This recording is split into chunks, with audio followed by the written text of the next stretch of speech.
There are nights in Pywell where the sky does not simply rain, it broods. Where the clouds sit so low and so heavy that the road ahead disappears into nothing, and the only sound is the thunder rolling in from somewhere you cannot see. The kind of night where the world feels like it is trying to say something, and every living thing in it has the good sense to go quiet and listen. Kliff had been at the river, fishing, one of the small rituals he had picked up since arriving in Hernand. The kind of thing a man does when the noise inside his own head needs somewhere to go. The storm found him on the ride back, late, soaked through, the path home swallowed by rain and dark. He should have kept his head down and kept riding. He did not. A voice came from the tree line. A woman. Distressed. "Thieves," she said. Her belongings taken. One man hiding nearby, easy to deal with. "Quick." Kliff stopped. There's something about this man, a particular reflex that no amount of war has managed to beat out of him. A woman in distress on a dark road in a storm. He did not think about it. The horse stopped. The man listened. And just like that, the night had him. They came from everywhere at once. A dozen of them, at least. Stepping out of the dark with the confidence of men who had done this before and found it easy. The woman was already gone. Of course she was. What the bandits did not account for, and I say this without pleasure, was the particular kind of man they had chosen to trap on a dark road in a storm. It was not a fight. It was barely an inconvenience. Kliff moved through them the way water moves through a broken dam, not with effort, not with anger, just with the quiet inevitability of something that has been doing this for a very long time. They were soldiers of opportunity. He was a Greymane. The distinction was total. When it was over, he stood in the mud with rain coming down and bandits around him and no sign of the woman anywhere. Just gone. Into the trees, into the dark, into whatever life a person builds around deceiving strangers on stormy roads. He felt stupid, not shaken, not rattled, stupid. That was the thing about Kliff. His pride was never about survival. It was about not being played. And tonight, for a moment, he had been played. He mounted his horse, rode back toward Hernand. The storm did not let up. There is a particular kind of restlessness that comes after a fight that did not satisfy. Not danger, not challenge, just noise that needed to be put down. Kliff found a tavern, the kind of place that stays open when the rain comes, because the rain is precisely when people need it most. He arm wrestled, lost the first match, won the second. And when he won, when the other man's knuckles finally met the table, Kliff did not celebrate.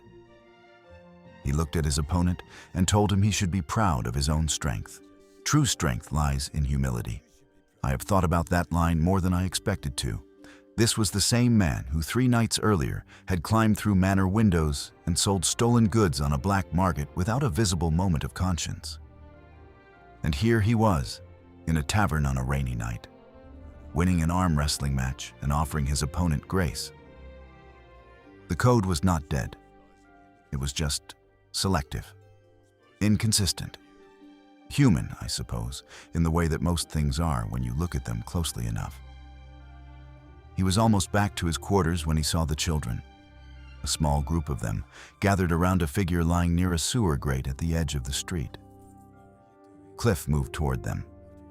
The figure on the ground was a beggar. "Nobody cares," the beggar said when Kliff asked after his health.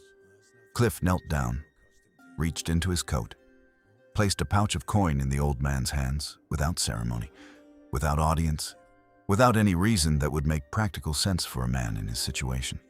The beggar reached into his coat and produced a wooden key, pressed it into Kliff's palm, and said, "When the time comes, the key shall guide you."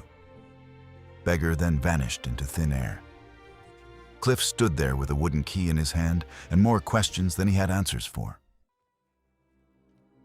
The sewers beneath Hernand are not built for men with purpose. They are built for water and waste, and the things cities prefer to keep out of sight. Narrow, dark. The kind of place that makes you aware of how much stone sits above you and how little air moves through. Kliff moved through them anyway, because at the end of the path, barely visible in the dim light, there was a figure, a woman, tied, sitting with the particular stillness of someone who has been waiting, not struggling, not calling out, waiting, as if she knew someone was coming and had simply been patient about it. Kliff cut the ropes. The woman looked up, and when she turned to face him, she said words that stopped him completely. He was right about you. She handed him a letter and vanished into thin air. Kliff stood in the sewer with a letter in one hand and a wooden key in the other. And the wooden key, as he looked at it, was no longer wooden. It had become something else.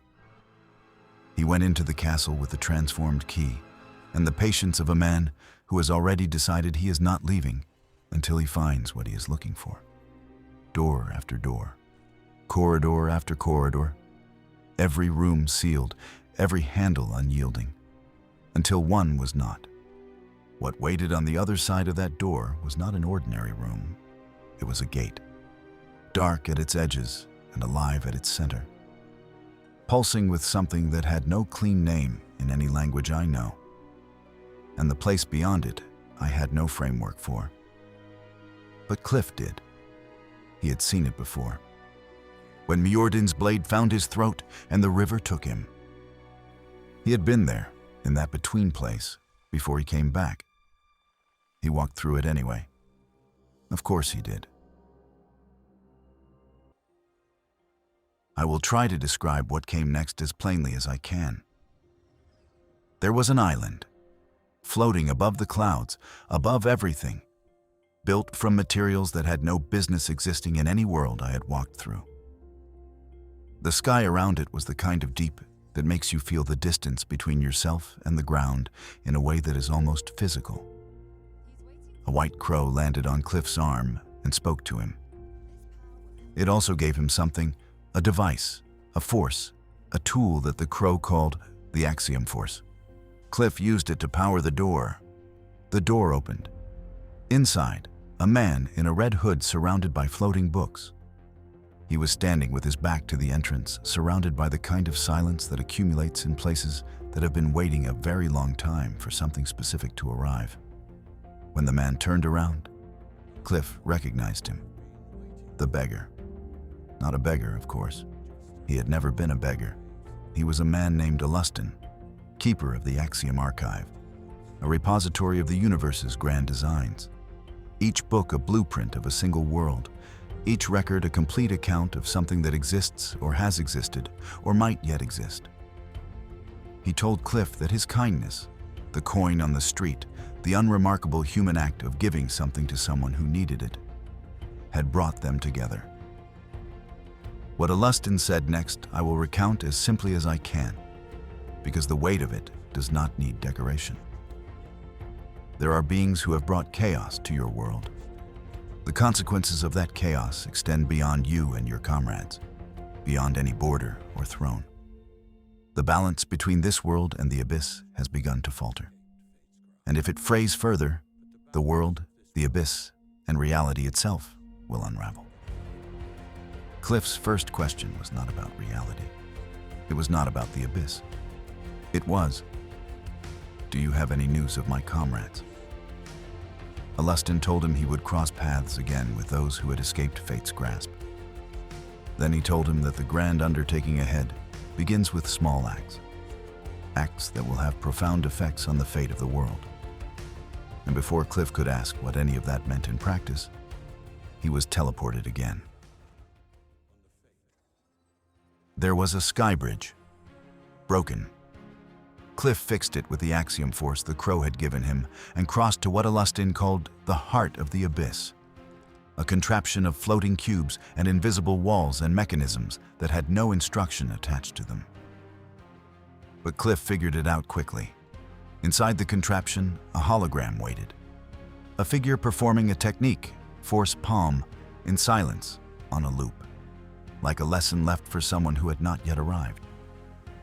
Kliff watched it once, then performed it himself, then used it to restore the abyss power supply. Just like that, the balance held. The white crow returned. And then, standing in front of him, was not a crow. It was a woman, the same woman from the sewers. She told him her name was the White Crow. She held out a pair of crow wings, said it was time to return. Kliff asked, with what I can only describe as completely reasonable hesitation, whether she was asking him to jump off a floating island above the clouds. Alustin appeared and confirmed that yes, the wings would get him to the ground safely. Kliff stood at the edge for a moment, looking down at Pywell, his world, his war, his missing comrades, the Greymaids, the Black Bears.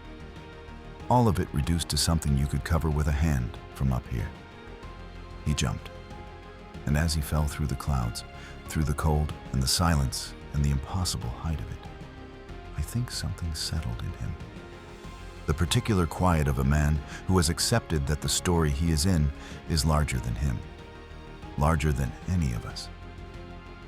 He landed in Pywell, walked back toward Hernand, thinking about new skills, about his comrades, about a wooden key that had turned into something else entirely, about what comes next. I had followed wars my entire life. I understood wars. I understood the men who fought them and the reasons they gave and the things they became.